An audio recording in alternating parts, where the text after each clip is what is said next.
आज की इस वीडियो में हम बहुत ही खास और इम्पोर्टेंट टॉपिक पर बात करने वाले हैं और वो टॉपिक ये है कि यूपीआई के माध्यम से कभी आपसे अगर गलत यूपीआई एड्रेस पर पेमेंट ट्रांसफ़र हो जाती है, यानी कि गलत नंबर पर आपसे पेमेंट ट्रांसफ़र हो जाती है, तो आपको क्या करना होगा। दोस्तों, मेरा नाम है बिलाल खान और आप देख रहे हैं स्मार्ट शॉप। अगर आप किसी भी यूपीआई पेमेंट एप्लीकेशन का यूज़ करते हैं, जैसे कि फ़ोनपे, गूगल पे, पेटीएम, इस प्रकार के जितने भी यूपीआई एप्लीकेशंस हैं सभी चलाते हैं, अगर आपका बैंक में अकाउंट है तो डेफिनेटली आप यूपीआई पेमेंट का यूज़ करते होंगे, क्योंकि यूपीआई ने आपके जीवन को काफ़ी आसान बना दिया है। आपको किसी को पेमेंट करनी है, आपने कोई चीज़ परचेज़ की है, आप फटाक से यूपीआई पेमेंट कर देते हैं, यूपीआई का नंबर डालकर पेमेंट करते हैं, क्यूआर कोड को स्कैन करके पेमेंट करते हैं। तो इस प्रकार से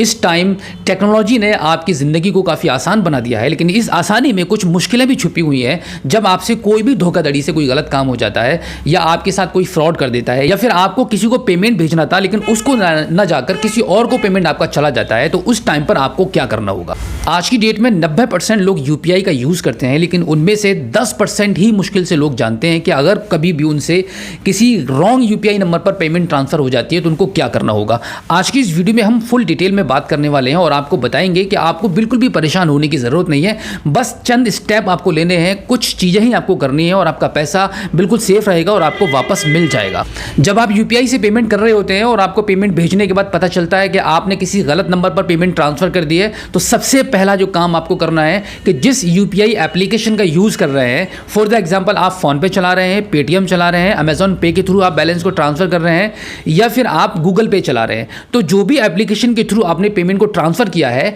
उस कंपनी के सपोर्ट नंबर पर आपको कॉल करना होगा, यानी कि उस कंपनी के कस्टमर केयर नंबर पर आपको ऑन द स्पॉट कॉल करनी है और वहां पर आपको अपनी कंप्लेंट रजिस्टर करानी है कि आपने धोखे से इस नंबर पर पेमेंट ट्रांसफ़र कर दी है, जो कि आपको नहीं करनी थी। तो पहले तो आपकी वहां पे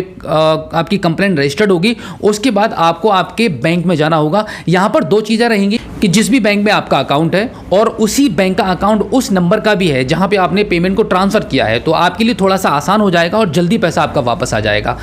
उसके लिए क्या करना होगा, आपको अपने होम ब्रांच में जाना होगा, यहाँ पर आपको एक रिटन एप्लीकेशन अपने मैनेजर को देनी होगी। यहाँ पर बैंक थोड़ा सा इस चीज़ों को कम एक्सेप्ट करते हैं, बैंक समझता है कि आप अब एक बड़ी मुसीबत उसके पास लेकर आने वाले हैं, उस बैंक का टाइम ख़राब हो जाएगा। तो उसके लिए आपको बहुत अच्छे से मैनेजर से बात करनी होगी, प्यार से मोहब्बत से आपको अपना काम निकलवाना है। तो आप एक रिटन एप्लीकेशन लेकर जाएंगे और एप्लीकेशन में आपको पूरी डिटेल लिखनी होगी, उसके बाद अपने मैनेजर को आप दे देंगे। बैंक क्या करेगा, बैंक आपके उस ग्राहक को कॉन्टैक्ट करेगा जहाँ पर आपका पैसा चला गया है, और कोशिश होगी कि उस कस्टमर से बात होकर आपका पैसा वो वापस करने के लिए राजी हो जाए, जिसके अकाउंट में आपका पैसा चला गया है। अगर वो ग्राहक आपके पैसे को वापस करने को मना करता है, तो आपको एक और स्टेप करना होगा, वो ये है कि आपको फिर थाने जाकर, यानी कि आपको पुलिस स्टेशन में जाकर एक एफआईआर दर्ज करानी होगी, क्योंकि एक पहली कंप्लेंट तो आप अपने यूपीआई पेमेंट के एप्लीकेशन के कस्टमर केयर पर कर चुके हैं, दूसरी कंप्लेंट आपको आपके एफआईआर करनी होगी आपके थाने में जाकर, जिससे कि आपकी जल्दी सुनवाई हो सके। और दूसरा सिनेरियो ये रहेगा कि आपका जिस गलत अकाउंट नंबर पर पैसा चला गया है, गलत यूपीआई एड्रेस पर आपका पैसा चला गया है, अगर वो किसी अदर बैंक का अकाउंट रहेगा,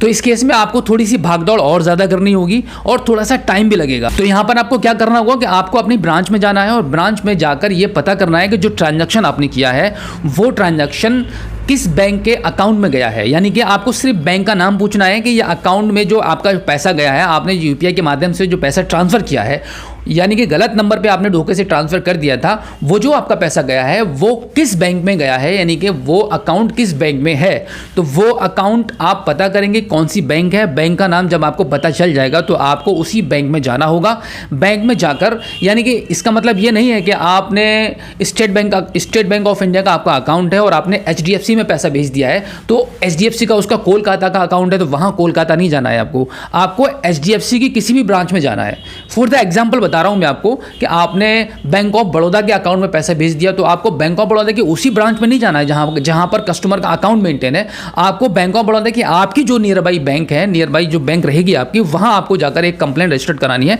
वहां पर आपको एक रिटन कंप्लेंट देनी है और मैनेजर से बोलना है कि आपके ग्राहक का ये अकाउंट है, मैं स्टेट बैंक ऑफ इंडिया का ग्राहक हूं या जिस भी बैंक का आपका अकाउंट है, तो आपके थ्रू गलती से इस नंबर पर पैसा ट्रांसफर हो गया है कि आपको इस पैसे को वापस लेना है। तो मैनेजर वहां पर अपने कस्टमर्स को कॉन्टैक्ट करेगा और आपके पैसे को दिलवाएगा। और इस सिचुएशन में अगर मैनेजर के कांटेक्ट करने पर भी कस्टमर आपके पैसे को वापस करने को रेडी नहीं होता है, तो आपको फाइनली जाकर फिर से एफआईआर करनी होगी। अपने नियरेस्ट थाने में जाकर एफआईआर करेंगे उस कस्टमर्स के नाम और फिर इस प्रकार से आपका पैसा वापस आएगा। अब आपका पैसा तो ट्रांसफ़र हो ही गया है, लेकिन यहाँ पर आपको हाथ पे हाथ रखकर बैठने की ज़रूरत नहीं है। कुछ ना कुछ एक्शन आपको लेना होगा। आपके किसी न किसी एक्शन के लेने से आपका पैसा वापस 100% आपको वापस मिल जाएगा।